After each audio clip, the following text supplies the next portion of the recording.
Hey, welcome to Victims and Villains. If you guys are new to our channel, we create content specifically that is mental health through pop culture. My name is Captain Nostalgia. I'm a writer, podcaster, and the director of our film festival, Horrific Hope. First film festival of its kind to be horror-centric and mental health focused. And this is a companion piece to our Alice Darling review that we released just a few hours ago.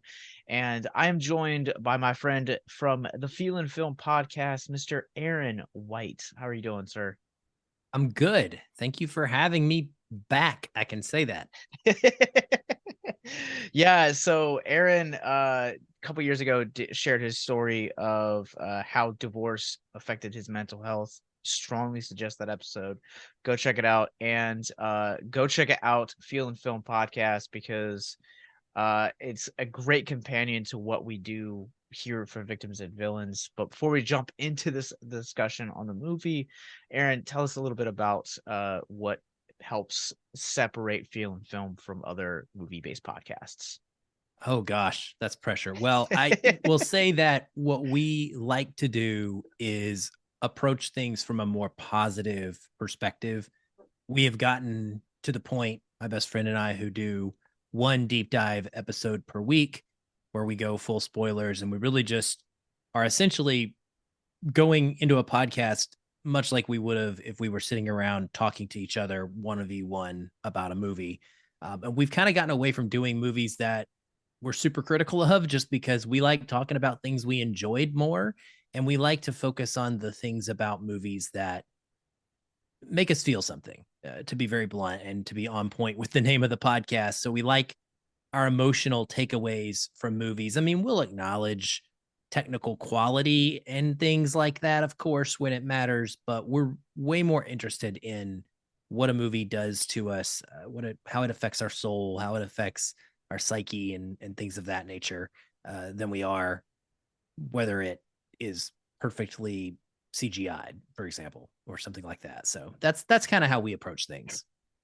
That's one of the things I find really refreshing about your guys' podcast is that it is positivity set in circles that can otherwise be like really toxic and just really bad to your mental health. And so like sometimes like I have really spicy hot takes, as some people on this channel know, when it comes to movies, and I love hearing other people's opinions on film, and specifically like what it does to their emotional being. That's one of the things I love about feeling film.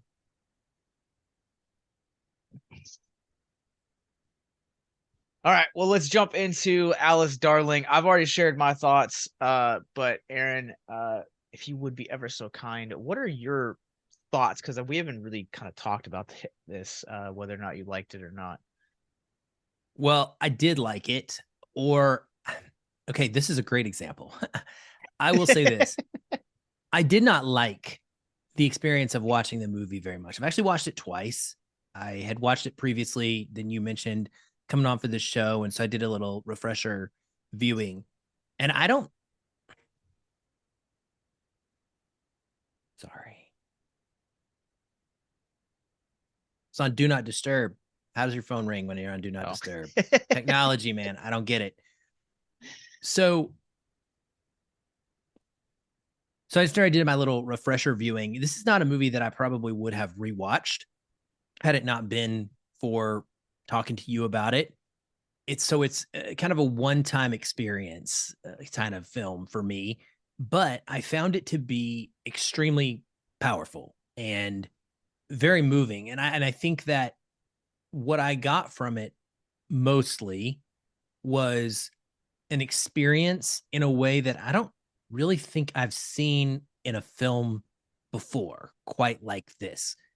I've seen plenty of characters who've dealt with physical and or emotional abuse from a spouse or a significant other, but the way that those things are depicted is usually in a very heavy-handed worst case scenario kind of way. And the parts of this movie that even suggest worst case scenario territory are actually the parts that don't work as much for me. it's the subtlety in this movie that really impacted me, because it was watching this character of Alice, which I'm not going to lie, I believe that this was an amplified response that I had simply because Anna-Kendrick has like always been my movie crush. I've been just madly in love with her for over a decade. I've gone and seen her live. I had a book signed by her.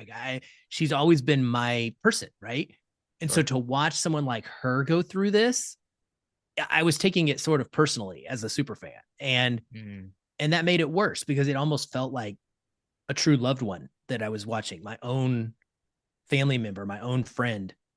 And it just kind of honestly, it opened my eyes, to be honest with you, about the ways that abuse can manifest and show up in someone that you're never going to see unless you're paying attention, you're looking and you're being quiet and listening and acknowledging those signs versus just blowing them off and ignoring them. And that's the overall just kind of broad spectrum of how it went for me. And it, I think, made me a better person. I almost don't want to like overstate it, but that's kind of how I feel. I feel like I'm more equipped having watched this movie to notice things that I may have never paid attention to before. And if that allows me to ever be of help to someone who is in a situation like this and in need, then my goodness, that's amazing, right? That I got that out of just a narrative movie that I watched simply because a studio sent it to me to watch for awards consideration. And that's the only way I even knew it existed. So that's where I'm at. Yeah, I definitely agree. I think this movie is one of those films that doesn't have rewatchability or like much like rewatch merit because of how heavy this movie is when you see it. And you mentioned like subtlety. This movie opens up on Anna-Kendrick's character Alice in the backseat of a taxi, like trying to cut the circulation off her hand or finger from her hair. And just the way that everything manifests and kind of evolves from there to where uh she wakes up earlier than Simon, who is her boyfriend in this case, so that she can have makeup on and look a certain way, the way that he likes her to be looked.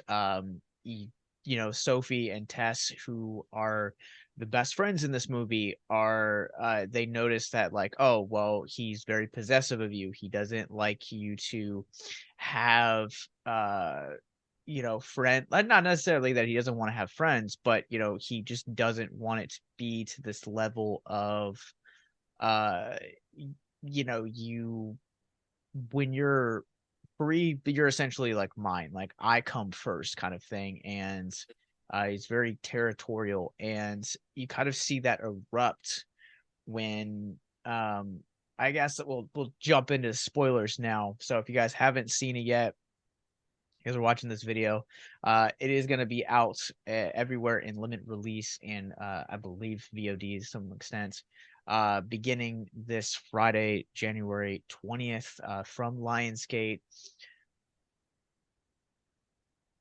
Are you still watching? Okay. All right. Well, then you've seen this movie. We're just gonna talk about it like you have. So, uh, it, but like this, it basically erupts with her, having this big fallout to where, you know, like he's found out essentially that she's lied, and he shows up. Mhm. Um, and before we really kind of get into the mental health of this movie, which the majority of this podcast is going to be, I have to ask, and I like as a fellow film critic, like what did you think about the entire subplot with the missing girl that literally went nowhere? Okay. So that's the part that I was alluding to when I said the heavy handed direction it goes. And we used the word subtlety. And I think we'll talk a little bit about like all the different signs and the ways that those showed up in the film. But when we introduced that girl, I understood what the point of it being in the movie was for. It wanted to show us Alice seeing this person that's missing and equating it to a potential outcome that could happen to her. And she even says that towards the end of the film.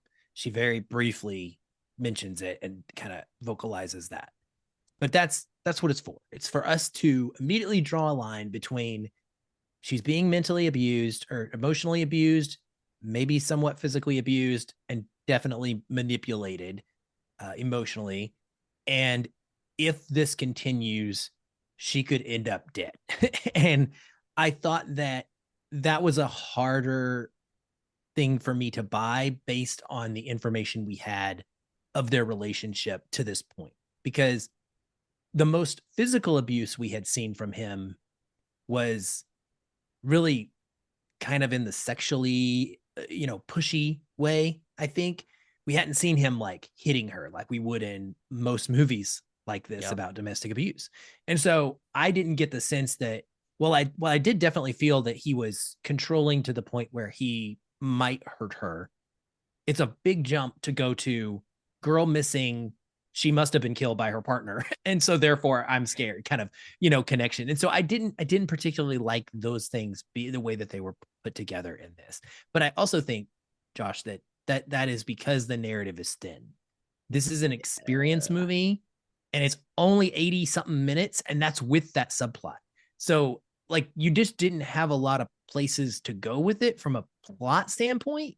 And so I think they were, to say a 90-minute movie is filled out with extra stuff, that's kind of what happened in this case. And so that's why it didn't work for me as well either. Yeah, I strongly agree. Like from a narrative standpoint, like I think it does like it really try and stretch itself to where it's like, oh yeah, we're alluding that this could be a foreshadowing outcome. And like I understand it from like that point of view, like why it's there, but like like you said, like the plot just seems really thin. And which is a shame that like this is probably the best performance I've ever seen from Kendrick, at least in my opinion. I really like Muni Woni Ma Mosaku plays Sophie. I suck at pronouncing names. I don't know how to thought pronounce it either, but she is amazing. I think she is phenomenal. Yeah. yeah, like every person in this, the four main actors in this just deliver exceptional performances across the board. And it's really such a shame that it's kind of like just such a paper thin, but like you said, like this film is an experience. This film is very much a PSA for individuals that have gone through abusive situations. And that's why I wouldn't necessarily say this movie is a good movie. I would definitely call it an important film because it feels like you had said, like talked about in your general thoughts, like it feels like you have like seen the experience from another person's point of view. And so like now the warning signs are here for you to know if like someone that you come in contact with is in a toxic or a, even like physically or mentally abusing relationship.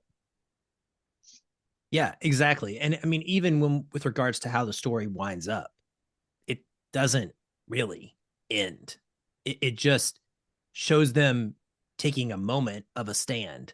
But if it's almost disingenuous in the way that it tries to end itself, because if you think that that one act completely changes her life, right? And all of a sudden he's gone and nowhere to be found. I mean, it kind of just ends on this like, oh, okay, we did it. We stood up to him once, so it's over. And that's not even what the movie itself gives you the idea of, right? Like that's very unlikely, in my opinion, that would just sever the relationship. And that was maybe my other kind of lesser, like a small criticism of it is Sure. I almost felt like it was unfairly setting people up to think that it could be that easy, even though the steps that they took are, we'll talk about, when we get to this, is like clearly important steps that need to be taken, but probably not going to go quite as easily as it did. Yeah, so like the first the first step forward in any situation, whether it's overcoming an addiction, seeking help for depression or suicidal thoughts, or in this case, a abusive situation, the first step is always going to be understanding and admitting that you have a problem. And while the ending of this movie is like Sophie taking that step forward and Alice kind of coming back, she understood and she realized that, hey, these people care about my best interest, and I understand that this is a toxic relationship for my mental health, my physical health, and also at the same point, like the relationships that I hold dear with Sophie and Tess. And oftentimes the sad part about this is that if abuse like this goes untreated after a partner has exited the relationship, what ends up happening if it doesn't result in therapy, or there aren't active steps towards overcoming that area and you learning to love you again, you end up in this cycle of it's a new partner with the same toxicity. Yeah, I could 100% see that occurring here because of the way that we see Alice in she doesn't end this movie healthy. She ends this movie slightly, ever so slightly healthier. And Sure. and I do wish that they had done something narratively to make that clear to anyone watching, because I mean, I feel like this is certainly a movie that deserves, to an extent, trigger warnings for people, because if someone is experiencing this, I can't even imagine what that would feel like to see it so perfectly lived in. And it might be very upsetting to see it just taken care of that quickly. And she does actually mention suicide, and it's a very offhanded remark, and it is super duper like quick. And the friend characters notice it, I feel like, but they don't do anything with it. It doesn't get dealt with in any sort of meaningful, bigger way. She says at the very end, I believe it's when they're sitting around the lake, and we've kind of it's this is I just don't like the structure, because she basically ends up going into like a monologue about all of her sad feelings and like just splurting them out all at once, which, to some extent is probably true. It's just framed in a very dramatic, melodramatic way, I should say. Sure. But she mentions it. She says, at one point, I thought, or when I think about the girl that's missing, Andrea, I wondered if that could be me. And then I wondered if I even cared if it was me, I think is the way that she says it, Yep. which is a suicidal thought, right? But it's like everything in this movie, it's super subtle, and we don't dive into that. And maybe that is the way that it's supposed to be handled, but that was just something that definitely stuck out to me about how it kind of wrapped up and left it uneasy for me. Yeah, and I think this movie, I think that sentiment goes back to what we've been saying, is that this movie is an experience. I feel like this movie is supposed to be a conversation starter, and something that is going to bring awareness to it. And now, uh, do I see this film, you know, doing Avatar 2 numbers, Top Gun 2 numbers? Probably not happening. But I think this movie is worth it, and like her even bringing that up in that state of depression, because let's be honest, when you're in an abusive relationship, you can mask it all you want to, but there is a sense of depression and dread that comes with being in that relationship. And with that depression, and again, the importance of seeking help, and you know, getting out of toxic relationships, not making it a cycle, is the fact that, when you have relationships that come like this, again, depression is coming, it is warping your perspective of who you are, and it is opening the door and the gateway for things like self-harm and suicide to come in. And suicide or self-harm is always a precursor, I feel like, to suicide. Now, I'm not a licensed counselor or anything like that. I'm talking from my own past and my own journey. Like anytime I self-harmed, it was always the thought of, what if I ended it all right here? And it was always that precursor to the things of not wanting to live anymore. And I definitely see something like that kind of being uh with her character. Had she potentially stayed in this relationship, and by the end of the movie, like, they had driven off before Sophie stepped in, I definitely see that happening. But this movie also addresses self-harm as a byproduct of this relationship. Yeah, I mean, and like you said, from the very, very, very first shot of the movie, that is what it's doing. Is it's cluing us in one of those subtle ways that that is the path that she is walking when she's twirling her hair so tightly around her fingertip that it cuts off circulation and that it is almost making it bleed. And she does this throughout the movie.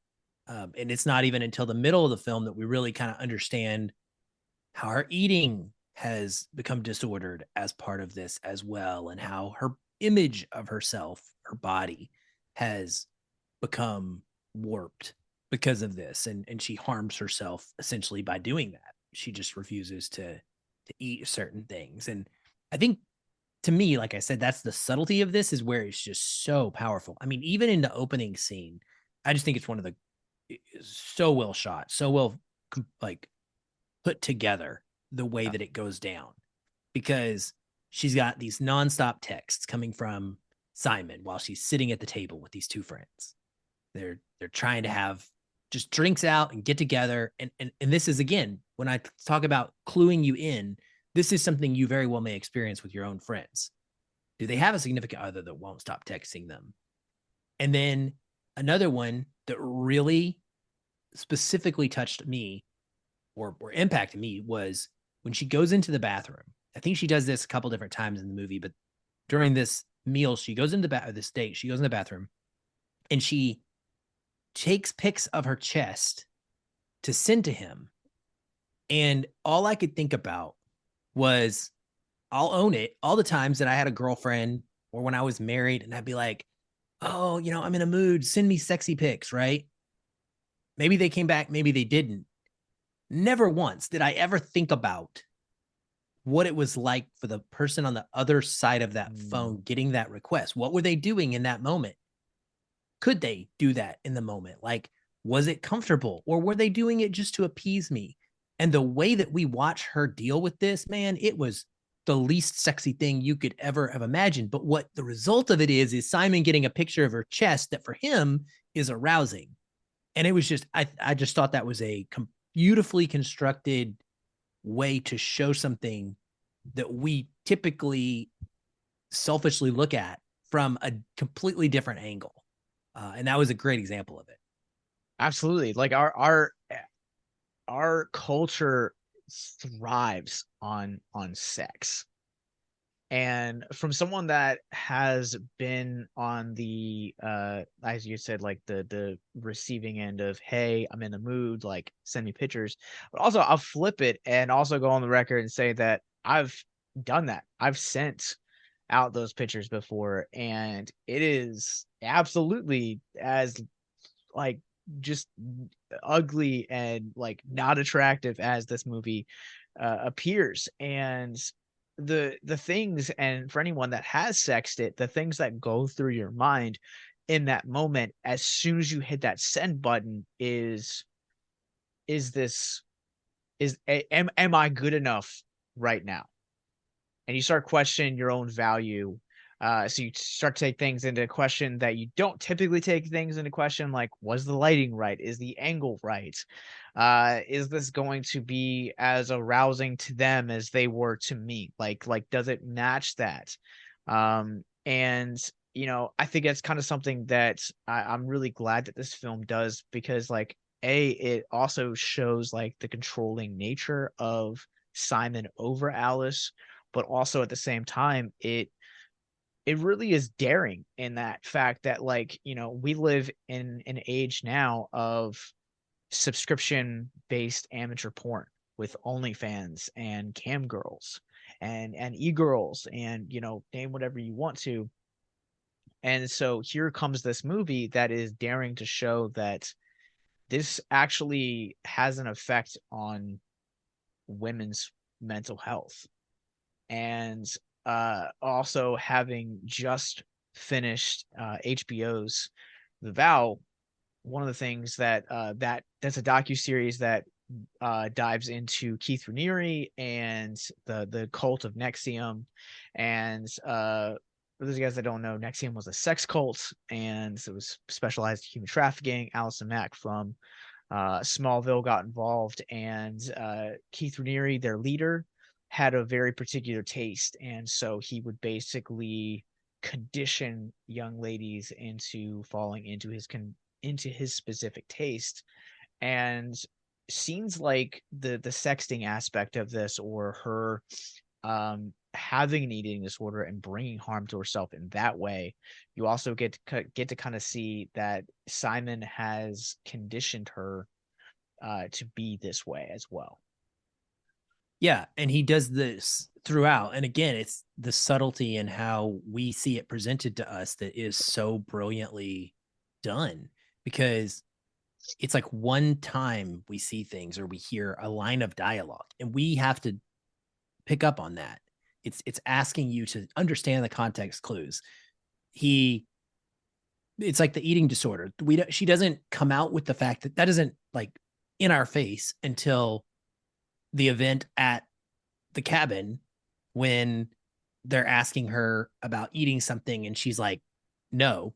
But we see it earlier because they go out walking and he's like, hey, let's go get a pastry or whatever. And she says, well, you said we weren't doing that. You can tell if you're paying attention, once you are on the movie's wavelength, you start noticing things because you're looking for them. That's the thing. You're now paying attention to it. And you're not just ignoring her words. You're paying attention to the subtext. And we see at that moment, she didn't really want to eat that because she didn't think she was able to. But like, he says it's okay. And then we see her practicing how to tell him she doesn't want to go to an event, or she wants to go on this trip. She's lying, right? She's trying to figure out how to do. Anytime you're having to practice something to say to your spouse, like, then there's not a comfortability when you're going to say it, whether it's a lie or the truth or whatever. The fact that you're having to lie is obviously problem number one. The freak out over losing earrings is something that is, I think, a lot of people probably have experienced. The subtle demeaning of her job that he does. Again, it's so quiet, and that is what makes it just insidiously manipulative and dangerous for anybody who could be in this situation, because it happens and you don't even realize it until you're stuck in it like she is. He says, I think you can do better than that, right? And it immediately puts into her head, well, I'm not good enough. Yep. Doesn't matter if I like my job, because he thinks I can do better. And it's worded in a way that helps him to try and get what he wants out of her, but is just slightly as if it's like praise, and it's just so gross and so awful to watch happen. All of these little things. And it just is frustrating. Like I felt so bad for her. I wanted to punch this guy. I wanted to break in and like separate her myself physically from this man and this relationship that she was in. And I love that her friend Sophie seems to clue in on these things. And I think that having two friends in this movie that are coming from different perspectives, two different types of relationships, because you've got Sophie, who is sort of more aware of what's happening and much more caring, much more observant, and just calm about it, and trying to let it come out kind of naturally. And then you have Tess, who is your typical friend that is going to poke the bear. She's not afraid to be like, yo, gossip girl, what are you doing? Get off the phone. Get over here and play Scrabble. Why are you being this way? and call a spade a spade. And I think that's a good example of, we have friends that are like that. All of us, we have both.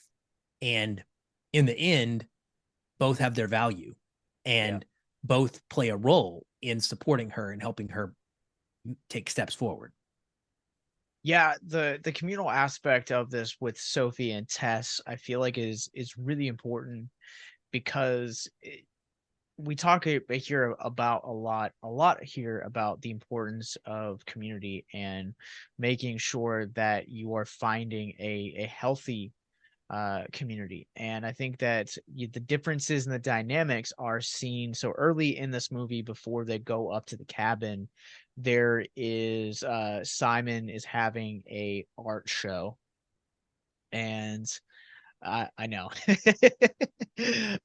Sophie Just has don't date people that have art shows, first of all. Like, that's like red flag number one.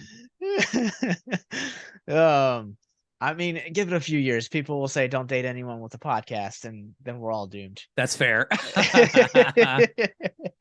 But like Sophie is there, like she's like the more like subtle friend that's going to come and support. And then you have Tess that doesn't even show up, and I feel like the reason that she doesn't show up is because, much like Sophie, she knows what's happening, and she knows that Alice could do better. And if there's going to because of all the pressure that's going to be placed on Simon, if he pressurizes Alice, then Tess is bound to be kind of stick up. And so it's kind of this like almost like mama bear dynamic with them, um which I thought was interesting. But like you said, like I think each person has their own each friend has its own merits, and I think you need those mixture of those people in your life that you guard really closely, that are going to be blunt and speak directly with you. Because at the end of the day, like if you're stagnant, then you're not growing. And I think one of the things that is really hard to watch with this movie is the fact that Alice almost, it kind of goes throughout this movie almost feeling aimless. Like when they first get to the uh cabin, it almost feels like she's looking for what her purpose is among these friends, or like she just kind of really feels just kind of lost for the majority of the film. And that's another thing that's it's really intoxicating, is about a narcissist like Simon. Is I've also been watching way too many documentaries, but I think it's fitting for this conversation, because some of the documentaries I've been watching have been about cults, and specifically about narcissists. And the way that the narcissist will function is they essentially will give you attention and shower you with praise in the beginning, and then it kind of lessens, and it's less frequent. So what will happen is, the more that you get it, because you're getting it less, each praise has a higher value in the person's eye. And you definitely see that throughout, to where she's constantly looking for validation, so much so that it almost feels like her purpose and identity are wrapped up in Simon. Oh, 100% is. It's a great observation, because I think agree totally. And she even says at the end, she says, he wouldn't love me if he knew how bad I am, which is almost like, at that point, you could look at it and say, oh, this is so melodramatic acting, and she's having this breakdown. It sounds almost childlike, but that's the point. The point is that she is literally reverting back to this childlike feeling of not being able to impress a parent, and getting punished for it, getting, sent to her room or grounded. And even the title is specifically calling out what you're talking about. The fact that he says, Alice, darling, it's that term of endearment that totally changes the content. Like, he's trying to flip this like controlling, manipulative thing that he's saying to her into something sweet and tender by calling her darling. And it really is nothing like that. It's like, I think we've talked about this in our marriage story episode. how strongly I feel. Like love is an action. It's not a word. You don't just say I love you and it Yes. means anything. It doesn't mean anything. It means something when it's followed by an action and a choice. Every single day, you choose to love someone. You choose to do things that show that. And saying darling is not a thing that says I love you, right? It doesn't mean anything if the intent behind it is incorrect. And that happens throughout when we see him. And he is scary. Like I'll also say, like that was the other part of the movie that's kind of like, really? Is this happening right now? Like he just showed up and they're like just inviting him into the cabin to stay and have dinner and cook for them. And it was talk about an awkward scene. But Very I much had so. to I had to step back because I was like, you know what? These are three women. And this is a big dude. Like he's not like just some scrawny little guy. Like he's intimidating. And I would imagine there probably would be a reluctance to resisting him, not because he's overly charming, because they already know he's a piece of trash at this point and how he's treating her, but out of self-fear, right? And that's what makes the act at the very end with the mallet, not an axe, mallet, something or hammer. Yeah, it's a mallet, I think is what she says. But there's a joke about what they call it. When it makes it so powerful when she actually takes a physical act to stand up to him with I wouldn't call it violence. I mean, it's violence against glass window, but Sure. to stand up physically and say no, enough. That's tough for some people to get to, and I want to acknowledge that. Yeah, that's the difficult thing about relationships like that, is that it is essentially a cycle that is birthed to where you are in an abusive relationship. So for you it's normal. But as you have like insiders like Sophie and Tess, they're like, no, this is like not normal. You deserve better.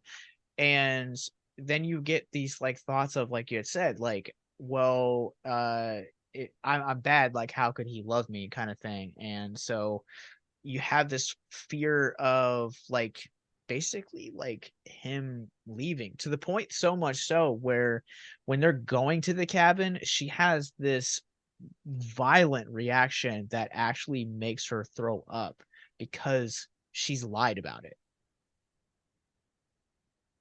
Yeah, anxiety. It's anxiety. It literally was eating her on the inside.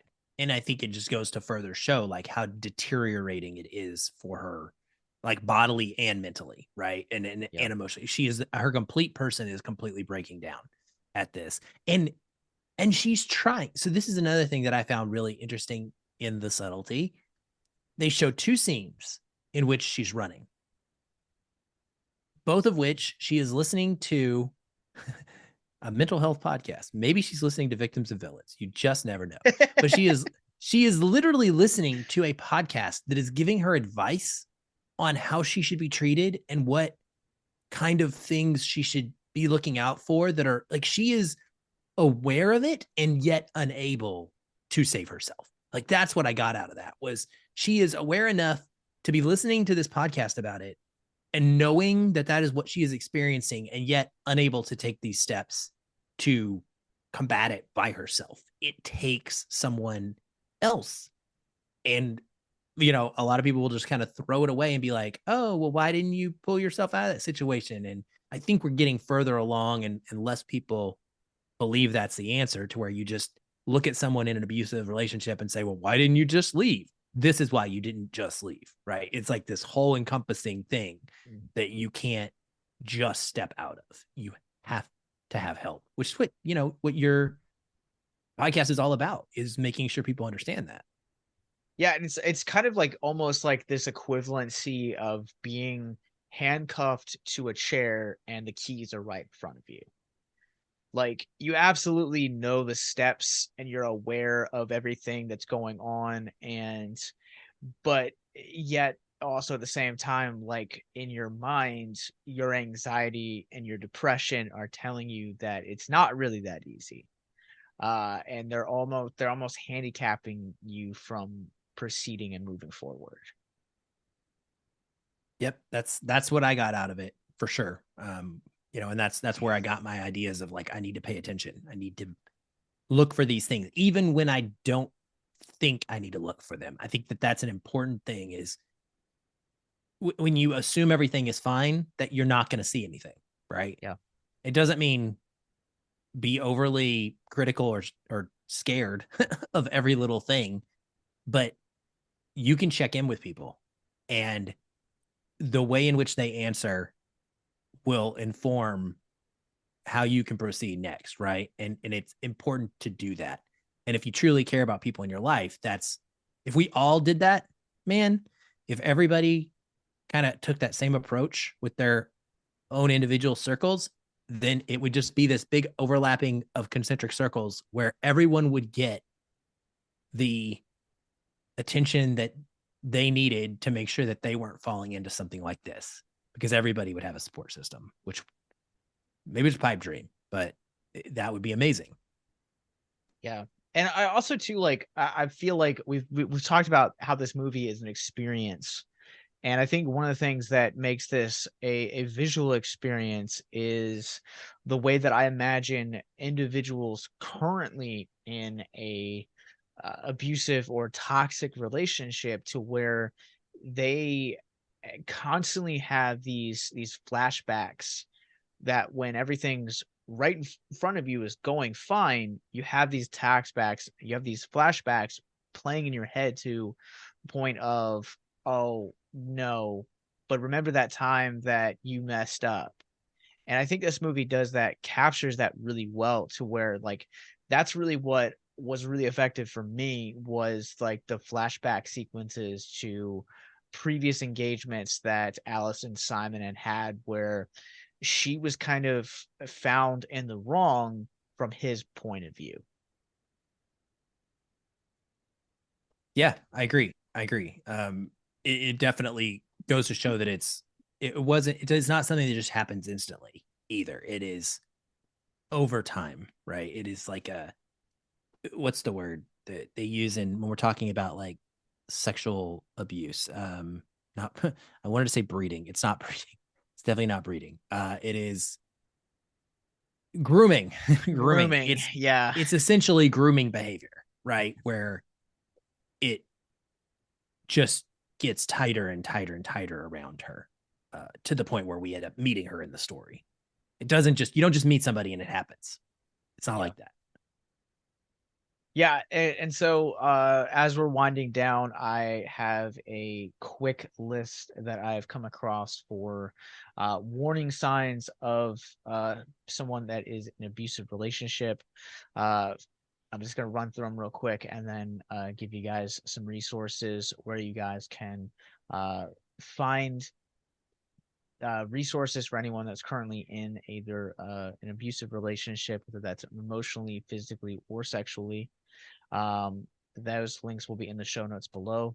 But so for one, you're pushing for quick involvement, jealousy, controlling behavior, unrealistic expectations, isolation, blaming others for problems or mistakes, or in this perspective, where I feel like Alice kind of takes the blame for a lot of the stuff that goes wrong out of her control, making others responsible for his or her feelings, hypersensitivity, cruelty to animals or children, use of force during sex, verbal abuse, rigid roles, sudden mood swings, past battering, threats of violence, and controlling behavior using social media or technology, also which we find here. So if you are anyone you guys know are currently struggling, or know someone in a relationship that might be struggling, there are 3 hotlines that we can give you guys. The first is going to be the domestic violence hotline. It's 1-800-799-7233. The number again is 1-800-799-7233. The second one is going to be Strong Hearts Native Sovereignty. It's 1-877-870-4673. And the last one is Dating/Intimacy Abuse. That's 1-866-331-9774. all of which you guys can, again, along with that article, you guys will find in the show notes below. And down there as well, you guys will be able to find links to Feelin-Film-Podcast. But where can people find you online? Feelin-Film is luckily been around long enough that if you type in Feelin-Film, that's FeelinFilm, no G, then we will pretty much come up at the top of most search results. But we are everywhere. We have a website, feelin-film.com, Facebook, Twitter, etc. But you can find the actual podcast anywhere you get podcasts, Spotify, Apple Podcasts, you name it, we're on it. And you can find me individually at Aaron L. White, AARONELWHITE on Twitter, Facebook, and all of your gaming consoles. I mean, you can find me pretty much everywhere using that username, and I love to chat about movies anytime. It's true. And he also sometimes on occasion also has a video game podcast. So yeah, here and there. It's tough. It's a hard knock life, man. A lot of projects, a lot of interests. Look, I host 2 of the podcasts on our network. I get it 100%. You guys can in the show notes below, you guys will also find links to all of our social medias where you guys can find our podcast, from how to support us on Patreon to help us get mental health resources and more resources like this, and conversations at film festivals, conventions, churches, schools, etc. And you guys can also find links to all of our Horrific Hope 2023 sponsors as well. Shout out to Convicted Printing, Diabolical DVD, and Fierce Literature. Go support them as well, and make sure that you guys subscribe to all of Feelin-Film on wherever you guys get your socials and podcasts from. Alice Darling opens up this Friday, January 20th, everywhere from Lionsgate. And until next time, remember, stay classy. If you or someone you know is listening to this podcast right now and you're struggling with suicide, addiction, self-harm, or depression, we encourage you guys to please reach out. This is the heartbeat of why we do what we do. Suicide is currently the 10th leading cause of death in the United States, and as of this recording, there are 132 suicides that take place each and every day on American soil. And when you scale back internationally, there are 800,000 successful suicides. That is one death roughly every 40 seconds. So if you or someone you know is struggling, you guys can go to victimsandvillains.net/hope. That resource is going to be right in the description wherever you guys are currently listening or streaming this. There you'll find resources that include the National Suicide Lifeline, which is 1-800-273-8255. You can also text HELP to 741-741. We also have a plethora of other resources, including churches, getting connected with counselors, LGBT resources like the Trevor Project, and also veteran hotline as well. Please, if you hear nothing else in the show, understand that you listening to this right now, have value and worth. We get it. Suicide, depression, mental health, these are hard topics, and the stigma around them doesn't make it any easier. But please consider the resources right in the descriptions below wherever you guys are listening, because once again, you have value and you have worth. So please stay with us.